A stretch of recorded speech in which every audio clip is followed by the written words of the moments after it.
સુરતમાં રક્ષાબંધન પર્વની અનોખી રીતે ઉજવણી કરવામાં આવી હતી। ધોળકિયા ગાર્ડનમાં વિદ્યાર્થીનીઓએ 140 જેટલા વૃક્ષોને રાખડી એટલે કે રક્ષાસૂત્ર બાંધી વૃક્ષ રક્ષણનો સંકલ્પ લીધો હતો। આ દરમિયાન વિદ્યાર્થીનીઓએ વૃક્ષોને કંકુ તિલક કરી આરતી ઉતારી પૂજા અર્ચના સાથે તેમની રક્ષા માટે પ્રાર્થના કરી હતી। રક્ષાબંધનના પર્વને પર્યાવરણ જાગૃતિ સાથે જોડીને વિદ્યાર્થીનીઓએ વૃક્ષો બચાવવાનો મહત્વપૂર્ણ સંદેશ આપ્યો હતો। ગ્લોબલ વોર્મિંગ અને પર્યાવરણના વધતા પડકારો વચ્ચે વૃક્ષોના મહત્વ અંગે લોકોને જાગૃત કરવાનો પ્રયાસ કરવામાં આવ્યો હતો। વૃક્ષો છે તો માનવજાતનું અસ્તિત્વ છે નો સંદેશ આપતા વિદ્યાર્થીનીઓએ વધુમાં વધુ વૃક્ષો વાવવા અને તેમનું જતન કરવાની અપીલ કરી હતી।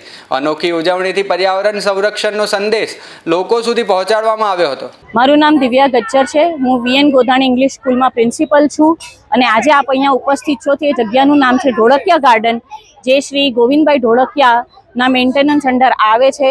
અને આજે રક્ષાબંધનનો જે પર્વ છે સુરત શહેરમાં, તો અમે એવો વિચાર કર્યો કે આ ઝાડની રક્ષાના માટે કોણ પ્રાર્થના કરશે, એટલે અમે આ છોકરીઓને જાતે સ્વ હાથે બનાવેલી રાખડીઓ લઈ આવ્યા અને છોકરીઓ અહીંયા કંકુ તિલક અને આરતી ઉતારીને ઝાડોને રક્ષાની ભગવાનને પ્રાર્થના કરી છે। લગભગ 140। આનાથી એ જ મેસેજ જશે કે ભાઈ ઝાડની પણ રક્ષા એટલી જ જરૂરી છે।